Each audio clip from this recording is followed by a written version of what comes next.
Hello you guys, my name is Sarah. I am a reseller on Poshmark, and today I have a haul that I picked up earlier in the month, and to end January I thought it would be nice to have another haul video for you guys because in February I'm starting a sales challenge. I'm not sure if others have done it before, but there will be another video hopefully the first week of February explaining what I'm doing with that, and I'm very excited about it. So like I said, for this video it is a haul I picked up. It was 44 items, so I went ahead and provided a breakdown of this trip I went on, and as you can see I picked up 4 men's pieces, 34 women, 5 kids, and 2 accessories. Along with the amount of items I picked up, I also added in an estimate amount that I expect to receive from these items. So hopefully with those estimates I will be well over the price that I paid for these items, and will have some profit that I can use on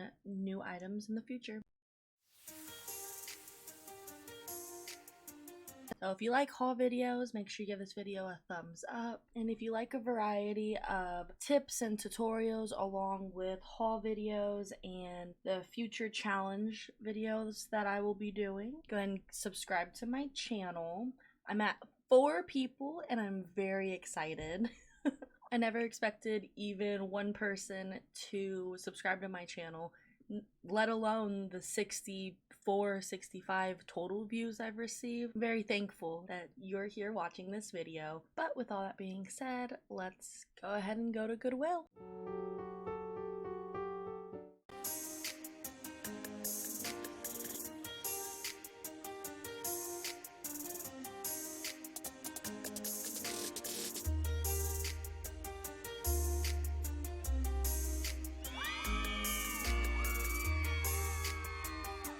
This haul was different than what I was used to because I normally go later in the evening or like 1 o'clock in the afternoon, but on this day I ended up going at like 9:30 in the morning, and just the vibe and the people that were there were all sorts of different. So I was too nervous to record because there was a lot of people in there, but I did take 2 photos. One is every single thing that I wanted to, go through and look at for resale. The second cart picture is everything that I put back. So if you're looking in there, you see a couple of things. So first thing that I see are those beige boots. They were super cute, and I knew they were the same owners as the black boots that I bought. You'll see that later in the haul, but those were just worse. They were in way worse condition. There was no brand.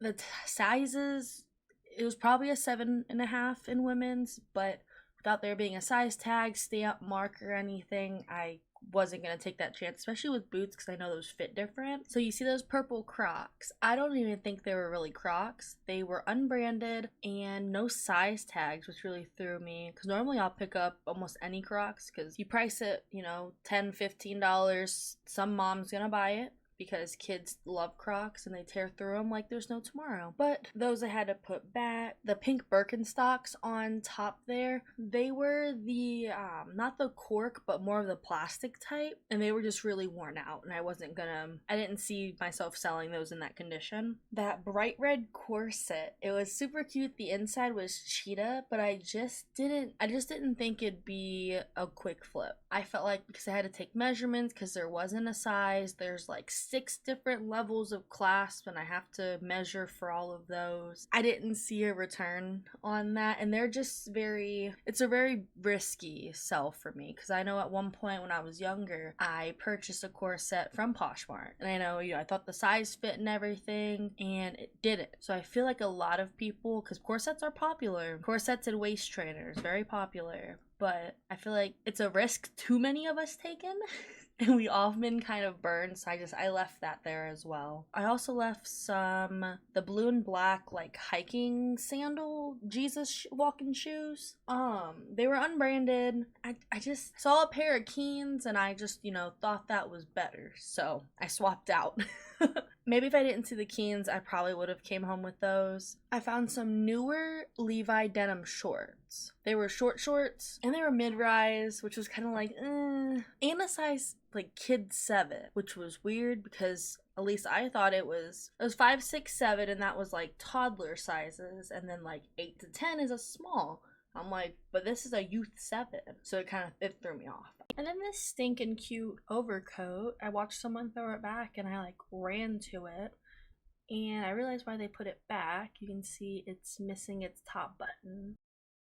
I was interested in that jacket just because trench coats, rain jackets, especially longer ones, they normally do very well on Poshmark.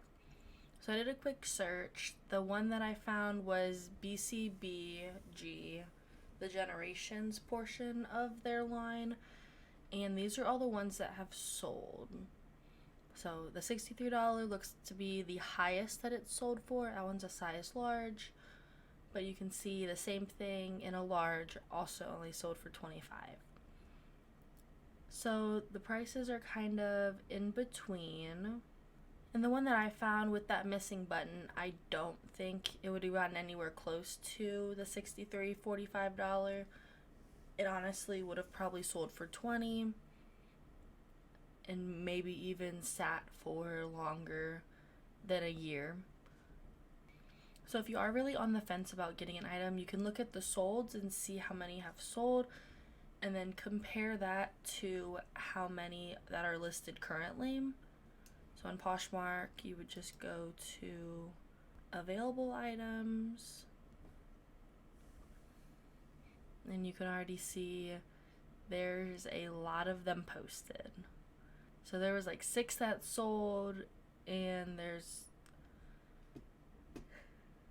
almost double that, so it's kind of oversaturated, and these look to be all in really nice condition. They have both buttons. The photos are beautiful. Yep, I am glad I left that one behind.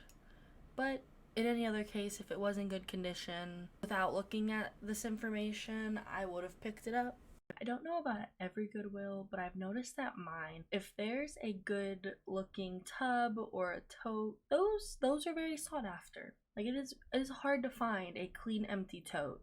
And I was looking around at some, and I found, some that were broke and everything. And this man came up and he was like, I have too many. And so he gave me one of his like 13 totes that he was piling up. So I was happy, because totes are expensive. If you go to get one in the store, it's like $10 and up, depending on how deep and how big you're getting it. So if you're at the Goodwill and you see a tote, if you don't have a system yet for storing your items, using totes or bins could really help organize and keep track of your items better. So for myself, I got the red tote.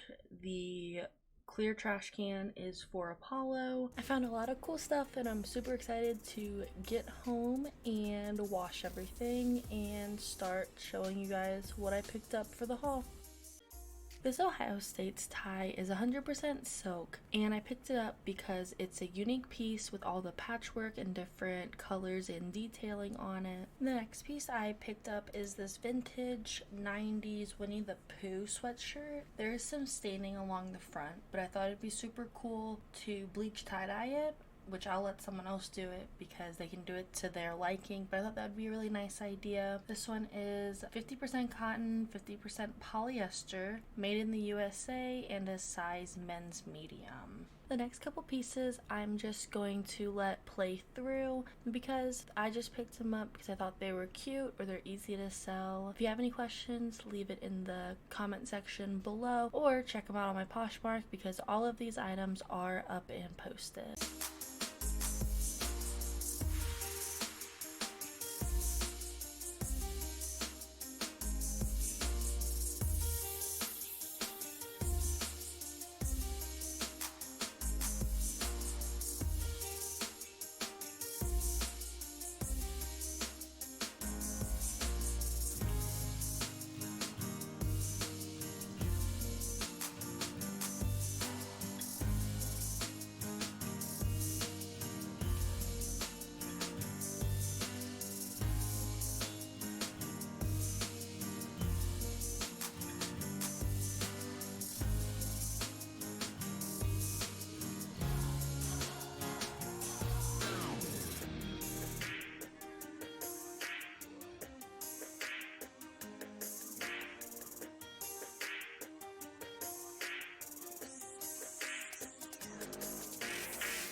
hardly ever pick up handbags or accessories, but I really like this first and second one. The first one felt like really good quality. The suede was really well put together and still intact. Same with all of the embossed detailing. I thought it was too cute to leave in the bins. This second bag, I've never heard of the brand, but it felt like good quality leather. And then when I looked inside, it was real leather. It had really pretty brown chain detailing on the inside and a lot of pockets. In a small crossbody, a lot of pockets is helpful. The first pair of boots that I found, I picked up only off of style. It kind of gave me, when I saw them, Doc Marten vibes with the platform bottoms, the chunky heel, and the booty style. So the brand is Office, and these are made in Italy, and the sizing is a 37/4, which I found out is a 7.5 in women's. The second pair of boots I picked up were from Steve Madden, which is a popular brand. I do believe this is an older label. These are kind of booty. It's a chunky heel with platform and a tie front. These are a women's size 8,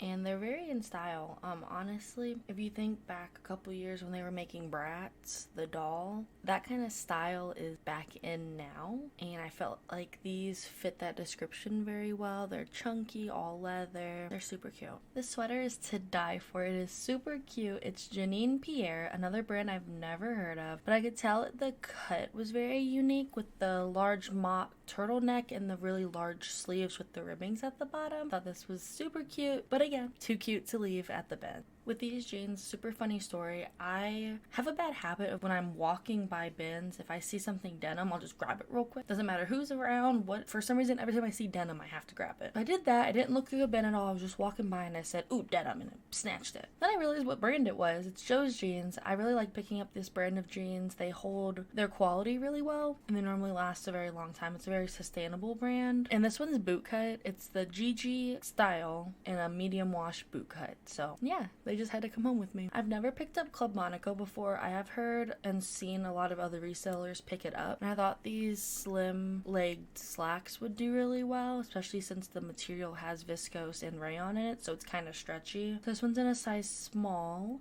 These Levi's confuse the daylights out of me. They have a different seam, like towards the butt area, and there's like a little extra piece of fabric on the hip, and it's like a holder. So if you wanted to hook like stuff to the hip. Levi's are work pants, so I'm not really surprised, but the fact that it's skinny legged and has those detailing, I'm definitely gonna look it up some more. And these are like a lighter blue, like it's like a teal color, so not as bright as the pocket. These are a pair from 2016, but they're a nice size. I mean, I thought those extra details would help it do better than a normal skinny jean pair, so hopefully, fingers crossed. Another absolute banger of a piece, I found Free People jeans in the bin. Not messed up, not stained, not discolored, just normal, nice condition Free People jeans. My mind is absolutely blown. I'm so excited that I found these because I've never found Free People jeans in the bin, let alone, like I said, in great condition. I think this was an awesome pickup. I am very happy to find these, and I'm super excited to sell them. So on an awesome, but not like super awesome, not Free People jeans awesome, I found some Nike all white and pink Shadow Women's Air Force One. They are very dirty. It looks like someone wore them in the sand, which isn't strange, but I mean, it's kind of strange when you're in Central Ohio, but whatever. I figured if I couldn't get these 100% clean, I wear a size 10. These may be a little big, but I can put a force shield in it and it'll be fine. But yeah, these are kind of a project. And I also bought some all white Converse low top, and they were in good condition other than how much dirt and everything's on them. There was a red pair. Fortunately, I had to leave those because there was a huge rip down like the ankle part of it. I'm not sure if it was intentional or how that happened, but those had to get left behind. But the white pair are still in the car, and the trunk is currently frozen shut, so just gonna leave it. It's fine. So that was my mid-January haul. I am happy with everything I got, and I'm still working through uploading and posting all of those on Poshmark. I have started using Mercari more. If you don't know about Mercari, it's another resale platform. Mercari is not as easy to use as Poshmark is. That's why I haven't done any videos on it. It's just a little more confusing. But honestly, what I think, if you're just starting out, one platform is going to be enough for you to handle, especially if you're only doing it part-time. I kind of jumped myself into Poshmark, eBay, and Mercari all at the same time, and you can see how that went because now I'm mainly only active on Poshmark. So yeah, if Mercari videos would be helpful, I mean, please let me know in the comment section below if that's something that you're struggling in or just wanting to learn more information and how to use it. I'd be happy to do some videos on Mercari. But as of now, that was everything I wanted to show you guys. Like always, if you enjoy reseller content, give this video a like. Go check out the other reselling videos that I've already done. Thank you again so much for checking out my videos. If you're new to my channel and this is the first video that you got to see of mine, welcome to the wonderful world of reselling, thrifting, and slowly saving the planet from textile waste. And if you're old, double check, make sure you're subscribed, because that makes me very, very happy to see more people subscribing to me. It makes it a little less weird for me to be talking to myself into a microphone. Sometimes I look at Apollo and act like I'm talking to him, but he doesn't care. He normally just lunges at me and runs away. Yeah, that's what cats do. But yes, as I'm trying to say, thank you so much. I will see you guys in the next one. Stay safe, stay hydrated, drink all the coffee, laugh a lot, and have a great day. Bye!